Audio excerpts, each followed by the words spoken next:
खुलुमबाय आं धनेश्वर नार्जारी नोंथांमोननि थाखाय आङो मोनसे गोदान भिडिअ लानानै फैलायबाय।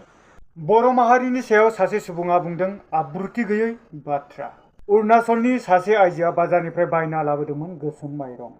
मटरानि फर्जि बाबाया जायो गिरफ्तार। दानिया रादाबखौ नोंथांमोना फुरायै नायलांबाय थादो।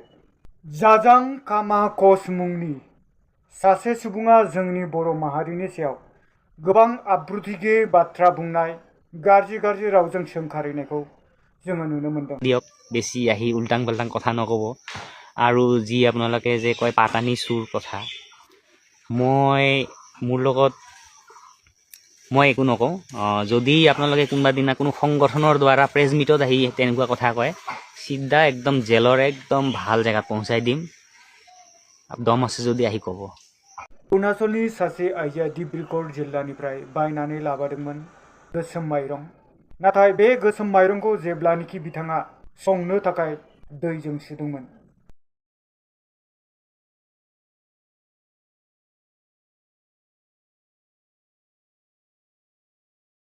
मटरानि फर्जि बाबा मुंनि सासे सुबुंखौ धोरोमसालियाव धोरोमनि आखु दिन्थिफ्लानानै आइजो माहारिफोरखौ निसा दौनानै आइजो माहारिनि सायाव गाज्रि आखु आरो गाज्रि हाबा मावनायनि थाखाय बिथांखौ एरेस्ट खालामनाय जायो।